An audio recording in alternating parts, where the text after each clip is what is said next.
So for today's episode so far, the only thing we've done successfully is eat cake, and I don't even think Kenton has successfully done that yet. Oh, I can put that on my list of things to do. Yeah. We've got 3 tractors that we've had some issue with, and we're going to try to tackle all those today, but so far we've kind of looked at one here before we started, and we're not having much luck. So this tractor, we blew the ignition fuse, okay? It just shut down. The tractor just shut down. We figured out that the ignition fuse had been blown. So we went and got another 15 amp fuse and put in it. And a few minutes later, in the very same spot, Jeff, the driver, hit a bump, the same bump, right? And it blew the fuse again. So we immediately assumed that we had some sort of an electrical short, bare wire somewhere. Something getting pinched. So we took all the cowling apart as much as we could get apart, wiggled everything, tried to replicate the problem, or reproduce the problem, and I mean, we haven't found any real bare wires that could rub against anything. Nothing. Everything is perfectly in wire looms and everything. Yeah, there's certainly nothing obvious. Well, apparently the fuse is not bump resistant. I'm still going with since it happened in the same spot, I'm still going with the ancient Indian burial ground theory, but. Well. It's a bit of a challenge here. And when that ignition fuse, I can't say fuse, fuse. When that ignition protection device. There you go. When it blows or trips, what we're seeing is that the ECU, everything about tractor there's no more power. There's no more power. Nothing lights up on display. Everything, it's gone. So it's the main power. Yeah. Dead in its tracks. Not good. So this one's still a mystery. We're going to put it back together and go give it a bump test on the driveway, see what happens. Yep. We also worked on our garage door a little bit. Ken thought he could fix that. He got up at 3 a.m. this morning. It was 5:30. To work on that.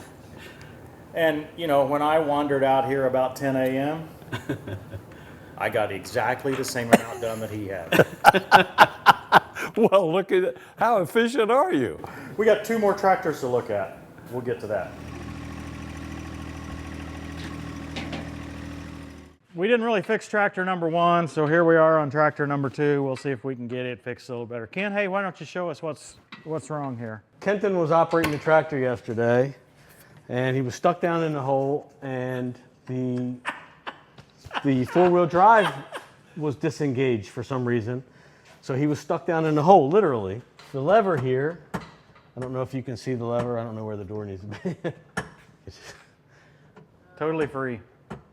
Yeah, the lever here, the engagement lever that's to the left of the steering wheel, is just moving completely free. The good news is, unlike the last tractor, I think we're going to be able to fix this one. It's right down here. We're going to take the wheel off.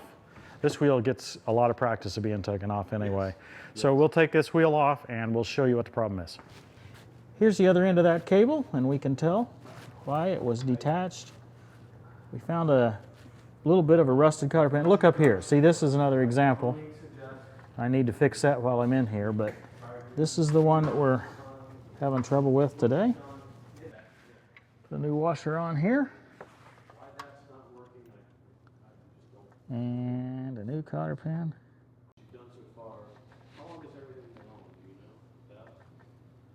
There we go. Now our 4-wheel drive should work. There we go. Look at that. Feels so good. No more getting stuck. While we're in here, Kenton. Yeah, because I broke it. While we're in here, I think we ought to just go ahead and fix this one. Oh, yeah. Yeah, see, that doesn't look in very good shape. That cotter pin before was just all but rusted out. Yeah, so I'll see if I can take this one out. That's what 3,600 hours of wear does, along with salt. It's got little grooves there. Doctor? Thank you. Doctor? I don't think I could handle them. Wild and crazy. So, do we see any others?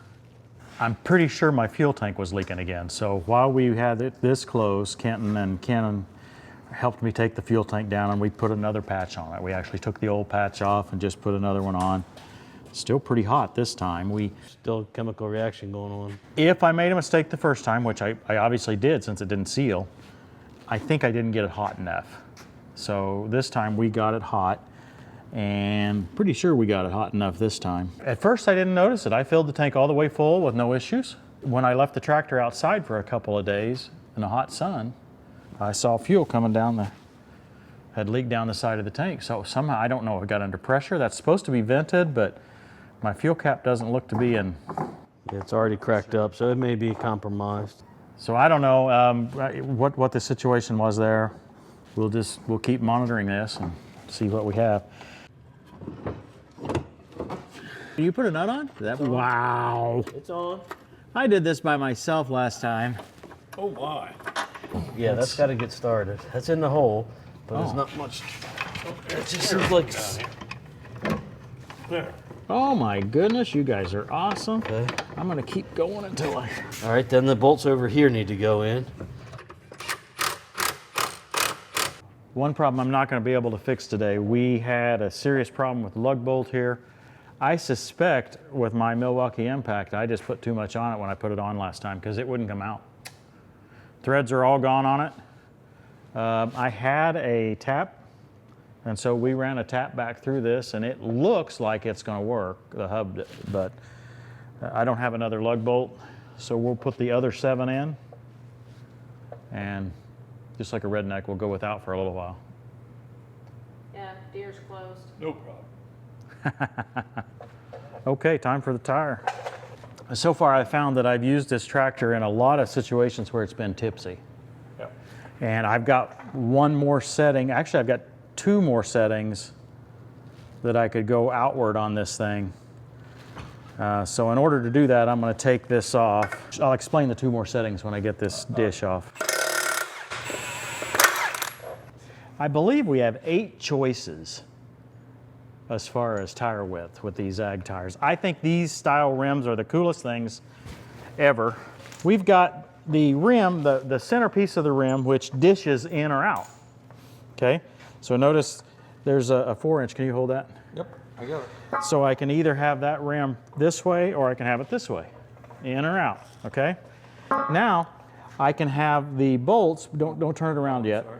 I can have the bolts here. I can put the rim on the outside of it, or I can put the rim on the inside of it, right? So the way we had it was like this. I could easily move it out a couple more inches by doing this, okay? But that's not all. But wait, there's more. If you'll notice, these are not centered either. See, there's a lot more on that side than this side.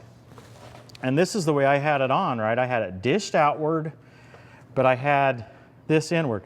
If we swap the tires, then we will be able to put it even further out because of how these are offset here. So we have 8 positions for these wheels, and I think I'm just gonna go ahead and try the widest ones. Okay. Why not? Why not? Go for it. The only problem with that is we have to jack up the other side at the same time.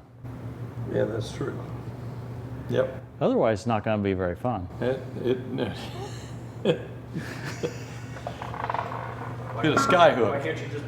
And the head of the bolt goes on the outside.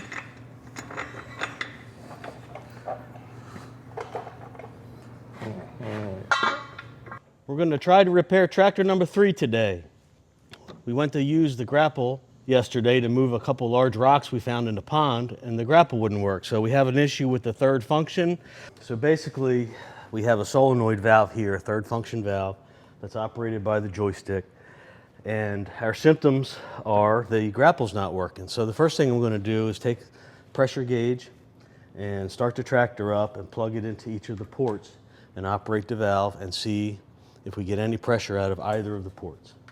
So I'll plug it in the bottom port here first, operate the joystick, and I have absolutely nothing. I have the top port, and nothing's happening. We know we're not getting pressure out of that, so we know it's not a grapple problem or cylinder problem on the grapple. It's definitely here in the valve, since we're not getting any pressure there. So in a past video, me and Tim showed how the spools can stick in one of the diverter or third function valves, and how to take a punch or another object and try to get the spools moving to hopefully free them up if they get stuck a little bit. So in this one, there's a brass fitting on the end with a little dimple in the center that moves up and down. Now right now I just pushed it down a little bit and it's stuck down.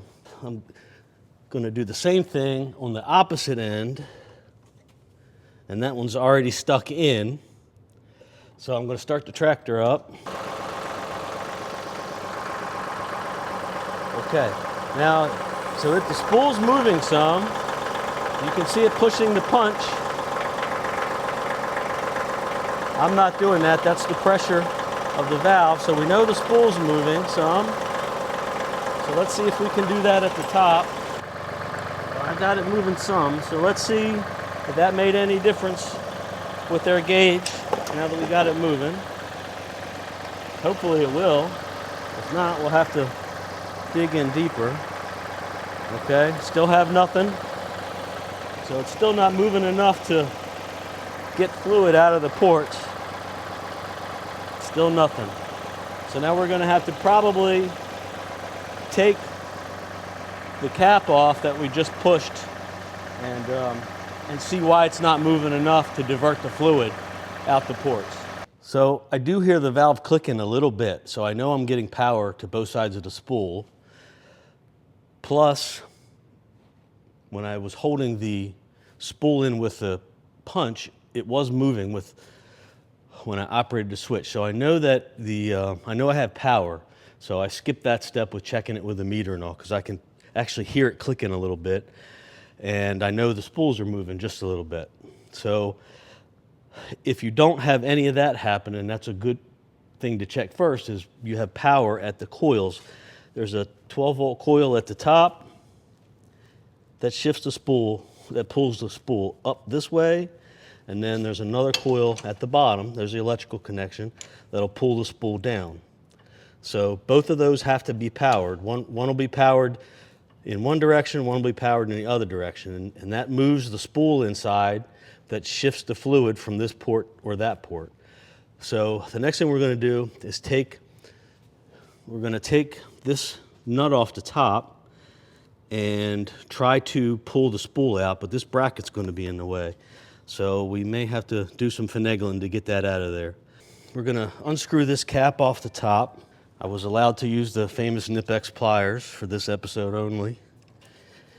So I'll take that off. And then that lets the coil come off. That's the 12-volt coil.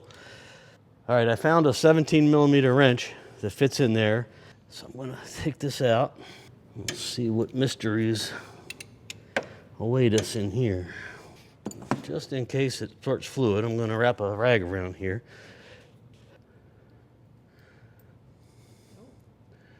Okay, so we have a little hex-shaped pusher, we have a spring, and can't really see much going on in there. There has to be something in here that slides back and forth, because that's where the coil goes. So the coil gets energized and it pulls the spool. All right, so that's definitely moving free there. There's a little plunger here, which I'm guessing is actually hooked to the spool that diverts the fluid, so we'll see if we can get that moving. Okay, so that's moving freely. So I'm not sure exactly how much it's supposed to move. I was hoping the entire spool that shifts the fluid would come out, and it may if I try to pull that out. I don't know. I'm going to try it very gently with the pliers if I can grab a hold of it. Nope. Let me grab a smaller pair of pliers. Ah, there we go. So there's the spool. So this, you can see the grooves on it. So that'll shift the fluid as it moves up and down. Now, it's not coming out anymore, so I don't want to just pull it, but it's obviously free. It's obviously moving well. I don't see any corrosion on there that would indicate that it was stuck. See if I can get it back together. it's still moving freely. I can't really get the bottom part disassembled without taking the whole valve off, and it's plumbed in with these rigid hard lines mounted to this bracket, so I really don't want to do that. I think what I'm going to try to do is put it back together and see what happens. Maybe I freed it enough. It's amazing how little of a piece of debris can get in that spool and stop it, even though you've got, seemingly 2,500 pounds of pressure pushing on it. And it's just amazing how little bit of a piece of debris will stop that spool from being able to shift, because the tolerances are so tight in that to keep it from leaking by. But everything seems to be free. So we'll put it back together and hope for the best. So if this doesn't work, I will get the meter out, and I will make sure I have 12 volts to each of the coils. And if that doesn't work, not sure yet. And nothing.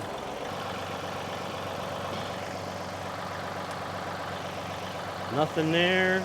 I'll go get a meter and I'll be back in a minute. We're just going to measure for voltage. So this is a Deutsch style connector. Maybe I'm not pronouncing that right, but it's the way I pronounce it. So a little tab here, push, and then it's got little holes there. And then there's metal contacts inside of that, and these might reach it. But if it doesn't, you can take a small screwdriver and pop up this retainer, and then there's the metal pins right there, real easy to get to. Just don't lose that. That helps hold the pins in place. So I'm hitting the down button now, and I'm getting 12 volts. So I know I got power there, and I'm going to hit the up button, and I have nothing, which is what I would expect. So now I'm going to put this back together and do the same thing for the bottom spool. Okay, so there I have 12 volts with the switch up, and nothing with the switch down. So I have power to both spools. Let me put the electrical connections back together, and think of something else to test. All right, we're going to do another test. We found something hooked up with the power beyond.